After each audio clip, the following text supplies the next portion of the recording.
नमस्कार दोस्तों, मैं आपके साथ विभा उपाध्याय और आप देख रहे हैं न्यूज़ 18 बिहार झारखंड का डिजिटल प्लेटफॉर्म।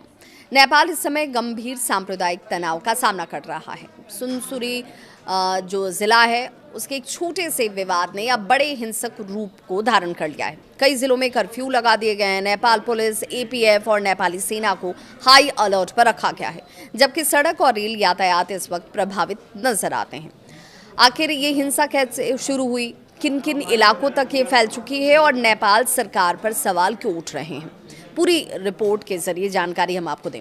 ये पूरा मामला नेपाल के सुनसरी जिले की देवानगंज गांव पालिका के कप्तानगंज इलाके से शुरू होता है। रिपोर्ट के मुताबिक दो समुदायों के धार्मिक कार्यक्रमों के दौरान विवाद शुरू हुआ। कुछ मीडिया रिपोर्ट्स भी कहती है कि कांवड़ यात्रा के दौरान लाउडस्पीकर और धार्मिक झंडों को लेकर तनाव बढ़ा और बाद में ये हिंसक रूप में बदल गया। स्थिति बिगड़ने पर पुलिस ने भीड़ को नियंत्रित करने के लिए बल प्रयोग किया और गोलीबारी की घटनाएं भी सामने आई। इसके बाद हिंसा जो है वो सुनसरी से निकलकर मध्य प्रदेश के सिरहा, धनुषा, परसा और सप्तरी सहित कई जिलों तक फैल गई। कई स्थानों पर आगजनी होती है, तोड़फोड़ होती है, पथराव और लूटपाट की घटनाओं की भी खबरें सामने आ गई। हालात को देखते हुए नेपाल पुलिस, सशस्त्र पुलिस बल जिसे एपीएफ के नाम से आप जानते हैं, और नेपाली सेना को हाई अलर्ट पर रख दिया गया। संवेदनशील इलाकों में लगातार फ्लैग मार्च और गश्त की जा रही है। अभी ये स्थिति बनी हुई है। सिरहा के गोल बाजार, लहान और सिरहा बाजार के साथ धनुषा के जन कपूरधाम और परसा के वीरगंज और सप्तरी के राज विराज तथा बोदे बरसाइन की बात करें, कई ऐसे इलाके हैं जहां पर इस वक्त कर्फ्यू लागू है।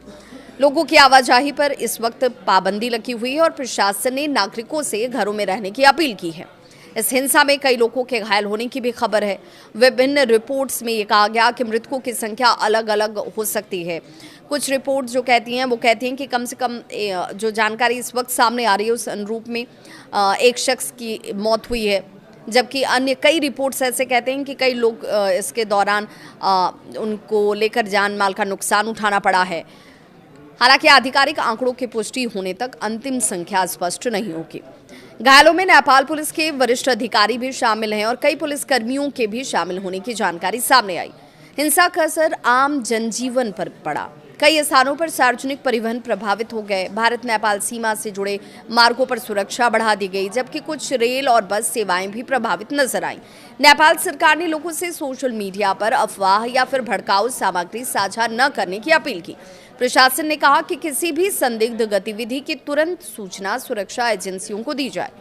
दूसरी ओर विपक्ष और कुछ मानवाधिकार कार्यकर्ताओं ने सरकार की शुरुआती प्रतिक्रिया पर सवाल खड़े किए। उनका आरोप है कि समय रहते राजनीतिक और प्रशासनिक हस्तक्षेप नहीं होने की वजह से हालात बिगड़े। सरकार का ये कहना कि स्थिति पर लगातार नजर रखी जा रही है और कानून व्यवस्था पूरी तरह सामान्य होने तक अतिरिक्त सुरक्षा व्यवस्था जारी रहेगी। फिलहाल नेपाल के कई संवेदनशील इलाकों में तनाव बना हुआ है। प्रशासन हालात को देख रही है, समझ रही है और लोगों से शांति बनाए रखने की अपील भी लगातार हो रही है। इस पूरे मामले में आधिकारिक आंकड़े और जानकारी समय के साथ साथ बदल सकते हैं, इसीलिए विश्वसनीय सरकारी स्रोतों और स्थापित समाचार को लेकर ही आप इससे कोई जुड़ी हुई अपडेट रखें अपने पास। अगर आपको ये वीडियो जानकारीपूर्ण लगती है तो वीडियो को ज़रूर लाइक करें।